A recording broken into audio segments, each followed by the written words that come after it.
This is a story, Sandakan is a story about war, and it's about tragedy and about prisoners of war. But what happened in Sandakan wasn't just war, it was worse.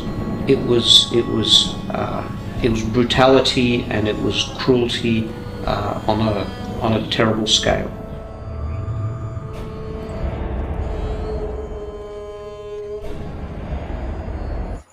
Saya, Abrazeli, akan mengupas sejarah dan kisah yang berlaku di sebalik Sandakan Memorial Park. The Sandakan Memorial Park atau Taman Peringatan Sandakan ialah suatu tapak peringatan yang dibina di kawasan bekas kem Sandakan di Sabah. Tapak ini didedikasikan sebagai peringatan untuk semua tawanan kem yang meninggal dunia semasa kawat maut Sandakan dan juga kepada mereka yang meninggal dunia semasa kawat ke Ranau. Ia juga mengingati penderitaan dan pengorbanan masyarakat tempatan. Sejarah peristiwa ini diawali dengan Jepun yang hendak memperluaskan empayarnya ke Lautan Pasifik Barat. Daya semasa di peringkat awal Perang Dunia Kedua. Sebilangan besar tawanan tentera berikat ditahan dalam berbagai-bagai kamp di Pasifik pada bulan Julai 1942. Terdapat 1.500 tawanan perang Australia dipindahkan dari Singapura ke Sandakan sebagai buruh paksa untuk membina lapangan terbang kecil tentera Jepun. Bilangan tersebut meningkat pada tahun 1943 dengan sekitar 2.500 tawanan ditempatkan di tapak kamp tersebut. Pada akhir perang, semua jasad tawanan perang yang dijumpai semasa penyiasatan di tapak dipindahkan ke kubur tentera di Labuan. Mereka juga dikenali pasti di kuburan dan ditandahkan dengan nama, manakala mereka yang tidak dapat dikenal pasti disenaraikan pada plak sembatan di Labuan dan juga Singapura. Pada tahun 1995, satu perjanjian antara Kerajaan Negeri Sabah, Kerajaan Australia, Pertubuhan Bekas Prajurit Britain and Services League of Australia (RSL) dan Majlis Perbandaran Sandakan telah dibuat, dan hal ini membawa terhasilnya penciptaan tapak peringatan ini. Kerajaan Australia membina astaka dengan sebuah obelis yang didirikan di tapak peringatan dan memelihara tinggalan peralatan kemudahan seperti penggali, penjana steam, dan penjana lain serta binaan-binaan seperti tempat memasak dan tempat penyimpanan air di kawasan kamp tersebut. Majelis pembukaan tapak peringatan ini diadakan pada Mac 1999. Sejarah pembinaan dan kemusnahan lapangan terbang merupakan antara kronologi, kisah, dan sejarah yang berlaku yang berkaitan dengan pembinaan monumen Sandakan Memorial Park ini. Peristiwa dan kisah yang dicatatkan di sebalik Sandakan Memorial Park ini bermula pada Perang Dunia Kedua, yaitu di mana Jepun mengalami kekurangan bekalan untuk berperang dengan musuh, terutamanya bekalan minyak untuk kapal perang mereka. Mereka melihat Borneo yang sekarang dikenali sebagai Sabah sebagai tempat yang strategik untuk mendapatkan minyak. Lalu mereka pun menyerang tanah Melayu melalui Siam.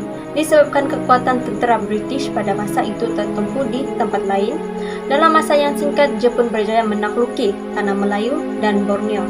Tentera British dan Australia yang tidak sempat melarikan diri dijadikan tahanan perang oleh tentera Jepun dan dibawa ke Sandakan untuk membina lapangan terbang di sana. Pada mulanya, keadaan tahanan perang tidaklah teruk sangat. Tetapi selepas 2-3 bulan, Kempetai ataupun polis rahasia Jepun mengetahui terdapat sesetengah tahanan perang yang menggunakan message radio untuk berhubung dengan pihak mereka, yaitu tentera British, secara senyap-senyap. Setelah itu, layanan tentera Jepun pada tahanan perang menjadi semakin teruk. Catuan makanan pula semakin ketat. Sampaikan ramai yang membina lapangan terbang itu meninggal akibat kelaparan. Kemudian tentera bersekutu berjaya meletupkan landasan kapal terbang yang telah dibina oleh tahanan perang. Hal ini menyebabkan Jepun merasa pembinaan landasan ini tidak berbaloi jika dibina karena sering diserang. Pada akhir Januari 1945, pihak Jepun bercadang untuk memindahkan 455 tahanan yang masih bertenaga dan kuat ke Jesselton. yang sekarang dikenali sebagai Kota Kinabalu untuk menjadi buruh.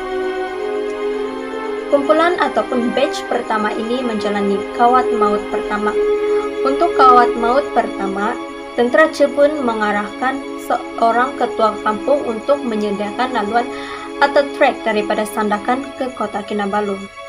Ketua kampung tersebut sengaja buat jalan yang jauh dan menyusahkan. Hal ini karena beliau tidak suka akan tentara Jepun. Namun, beliau tidak tahu bahwa trek tersebut bakal dilalui tahanan perang yang lemah dan berpenyakit. Trek yang disediakan itu adalah sejauh 192 km. Dengan melalui rintangan meredah sungai, melalui hutan tebal, curam yang berlumpur, dan kaum yang dalam, sepanjang perjalanan itu, mana-mana tahanan yang terlalu lemah untuk berjalan akan coba untuk melarikan diri, akan dibunuh oleh tentara Jepun, dan mayatnya dibuang begitu sahaja di dalam hutan. Tetapi kebanyakan tahanan mati disebabkan kelaparan dan kepenatan. Bukan sahaja perjalanan yang mencabar, tetapi mereka juga dipaksa untuk membawa bebanan yang berat. Hal ini karena tentara Jepun sendiri tidak larat untuk berjalan sehingga ke Kota Kinabalu. Akhirnya mereka semua berhenti di Ranau sahaja dan mendirikan kamp di sana. Pada akhirnya, tahanan yang berjaya melepasi trek kawat maut pertama ini hanya seramai 190 orang sahaja daripada yang awalnya 455 orang. Kawat maut kedua berlaku beberapa bulan selepas itu. Tentara Jepun bercadang untuk memindahkan sakebaki tahanan, yaitu seramai 536 orang yang ada di Sandakan, berpindah ke Ranau. Masa kawat maut kedua berlaku dan ianya berlaku lebih teruk berbanding kawat maut yang pertama. Hal ini karena tentara Jepun sengaja menyekat semua makanan dan obat-obatan. Hal ini bertujuan untuk melemahkan tahanan-tahanan tersebut. Disebabkan ramai yang coba melarikan diri masa kawat maut pertama, kawat maut kedua ini tahanan perang diarahkan untuk berjalan dalam satu kumpulan yang terdiri daripada 50 orang. Setiap kumpulan tersebut ada tentara Jepun yang menjadi pengawal di depan, di kiri, di kanan, dan di belakang kumpulan tersebut. Sesiapa yang jatuh terlalu lemah atau coba melarikan diri akan ditembak atau dipukul sampai mati dengan hulu senapang. Dalam 536 tahanan kawat maut kedua, cuma 180 orang sahaja yang sampai ke Ranau. Terdapat 250 orang tahanan lain yang ada di Sandakan. Pada mulanya tentara Jepun mahu melepaskan sahaja dan biarkan mereka mati kelaparan. Walau bagaimanapun, peperangan akan tamat tidak lama lagi, dan pihak Jepun tahu jika sesiapa yang masih hidup menceritakan mengenai penyiksaan yang berlaku, pasti akan ada masalah lain. Pada akhirnya kawat maut ketiga pun dijalankan. Tentara Jepun memilih 75 orang tahanan yang masih bertenaga untuk berjalan ke kawat maut terakhir, manakala yang lain pula dibunuh. Namun tahanan perang yang terakhir ini terlalu lemah dan mereka boleh berjalan sehingga 30 km sahaja. Akhirnya mereka semua pun dibunuh dan ditinggalkan di dalam hutan. Daripada 1.900 tahanan perang di Sandakan, cuma 6 orang sahaja yang terselamat. Jepun kemudiannya menyerah diri pada 15 Ogos 1945. Daripada 1.900 tahanan perang, cuma 6 orang sahaja tahanan, yaitu tentara Australia yang terselamat dengan melarikan diri. Tahanan pertama yang terselamat ialah Gunner Owen Campbell. Kumpulan pertama yang melarikan diri adalah kumpulan Gunner Owen Campbell pada 7 Jun. Mereka berjalan melintasi hutan dan ketika itu berlaku serangan udara terhadap tentara Jepun. Masa huru-hara tersebut, Campbell dan beberapa tahanan lain berjaya mencuri beberapa bekalan dan lari ke dalam hutan. Mereka kemudiannya berpecah kepada dua kumpulan, yaitu Campbell melarikan diri dengan Private Skinner, manakala Corporal Emmett lari dengan Signalman Weber dan Private Austin. Setelah beberapa hari menjadi pelarian, Skinner menjadi semakin lemah disebabkan jangkitan kuman, dysentery, dan perlu berehat. Skinner kemudiannya merayu pada Campbell supaya tinggalkan beliau karena tidak mahu menjadi beban. Tetapi Campbell terus menjaganya. Suatu hari masa Campbell baru balik daripada mencari makanan, dia terkejut dan Skinner mengelar lehernya sendiri dengan penutup tin daripada makanan tin yang mereka curi. Lalu Campbell pun meneruskan perjalanan ke sungai dan terjumpa dengan Corporal Emmett dan Private Austin. Tetapi pada waktu itu Austin telah dijangkiti malaria, dysentery, dan tidak boleh bergerak.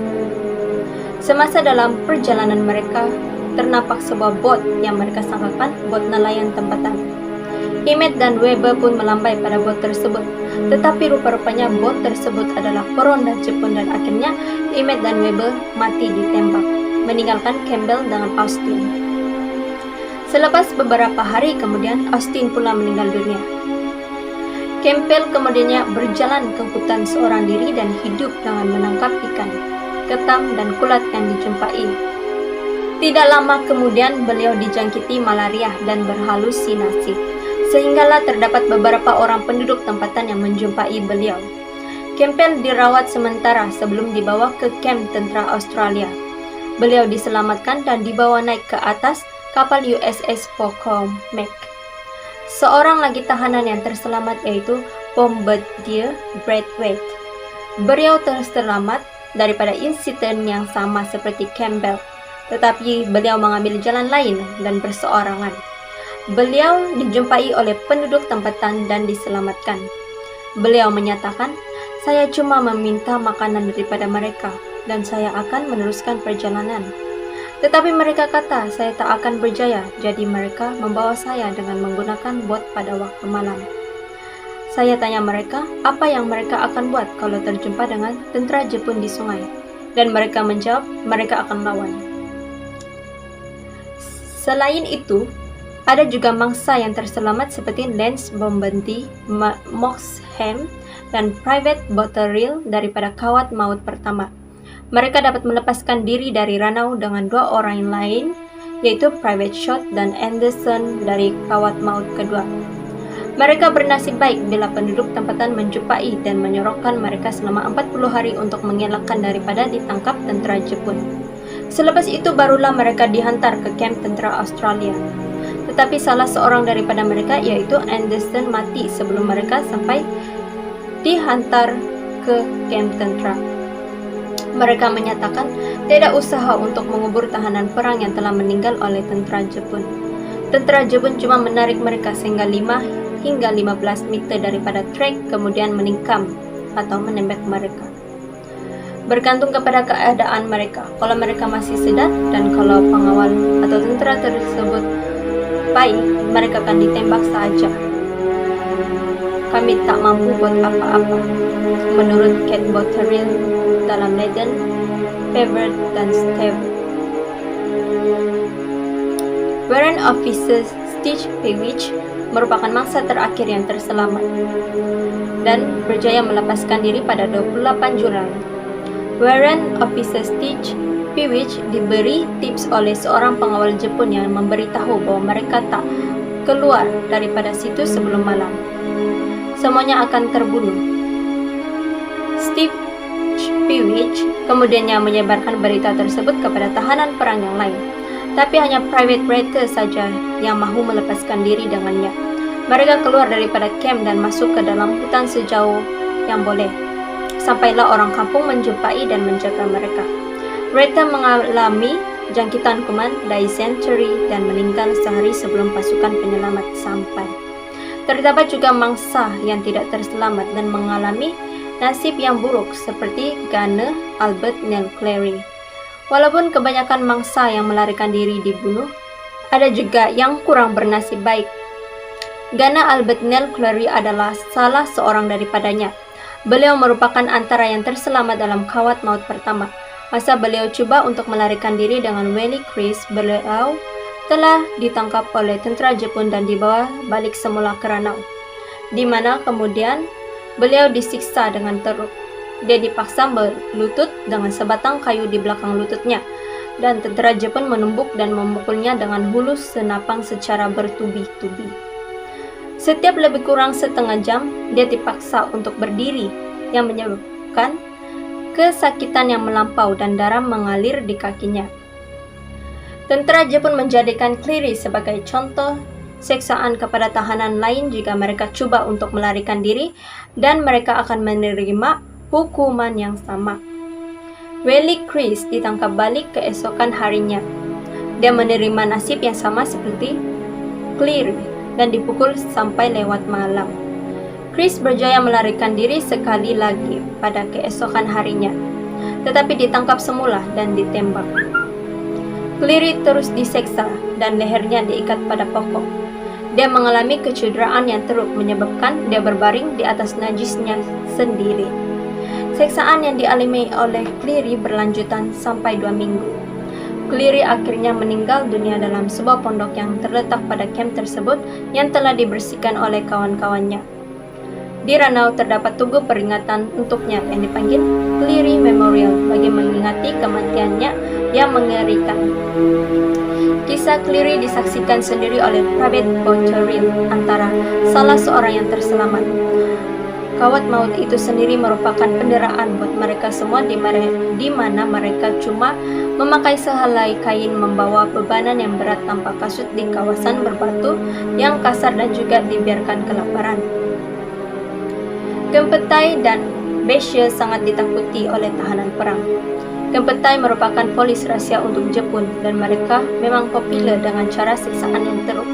Malah antara kesalahan yang mengundang siksaan adalah mengambil makanan daripada bahagian sepatutnya, menyeludup obat-obatan, membuat senjata atau radio, sementara juga mengesat peluru selepas keluar daripada sangkar dan macam-macam lagi. Contohnya siksaan tentara Jepun terhadap tahanan adalah tahanan akan diletakkan di dalam sangkar siksaan yang kecil dan sempit, kemudiannya ditinggalkan di bawah terik mentari ataupun matahari selama berhari-hari tanpa makanan. Mereka cuma akan dikeluarkan untuk aktiviti harian, yaitu untuk dipukul. Cara siksaan lain termasuklah meletakkan pin besi di bawah kuku tahanan, memaksa tahanan minum air sehingga perut kembung, dan selepas itu mereka akan dipincang, dan membakar kulit tahanan dengan rokok dan api. Beshe pula merupakan tentara Jepun yang lebih tua, ditugaskan untuk meningkatkan lagi produktiviti pekerja yang juga merupakan tahanan mereka. Mereka akan berjalan dan membawa kayu atau bulu, membunuh siapa ataupun memukul sesiapa saja yang bekerja dengan perlahan, yang nampak kepenatan atau apa saja kesalahan kecil. Pukulan mereka sangat kuat, sampaikan tahanan mengalami patah lengan atau kaki, dan mereka cuma akan berhenti sebelum tahanan pengsan. Terusnya, melalui peristiwa yang telah berlaku, Anzac dan Sandakan Day Memorial Service dijalankan pada 25 April dan juga 15 Ogos setiap tahun di Sandakan. Seawal jam 4 pagi, orang-orang akan datang untuk berkabung dan berkumpul di Sandakan Memorial Park, lokasi di mana terdapat sebuah tugu batu hitam yang besar terletak di tengah-tengah bulatan seluas 10 meter. Menjelang jam 5:30 pagi, Dawn Service dirasmikan dengan pegawai Australia dan Malaysia bersama dengan keluarga dan sahabat handai membawa kalungan bunga bagi memperingati sebanyak 1.900 tawanan perang bersekutu yang tewas dalam kawat maut pada tahun 1945. Tarikh tersebut merupakan hari rasmi dan merupakan cuti umum di Australia dan New Zealand dan dikenali sebagai Hari Anzac. Anzac merupakan akronim bagi Australian and New Zealand Army Corps. 25 April dijadikan tarikh rasmi setiap tahun sejak 1916 lagi. Hari tersebut diraihkan untuk askar bagi kedua-dua buah negara yang telah berkhidmat dan meninggal dunia dalam peperangan, konflik, dan operasi pengamanan serta penderitaan dan sumbangan mereka. Memorial yang juga diadakan di Sandakan ini adalah disebabkan kawat maut yang berlaku masa pendudukan Jepun. Sekitar tahun 1940-an, majelis peringatan itu diadakan untuk memperingati kekejaman yang dialami kira-kira 1.900 tahanan perang Australia dan Inggris di tangan tentara Jepun. Sekian, itu sahaja dari saya. Afrazalin Rainagikan.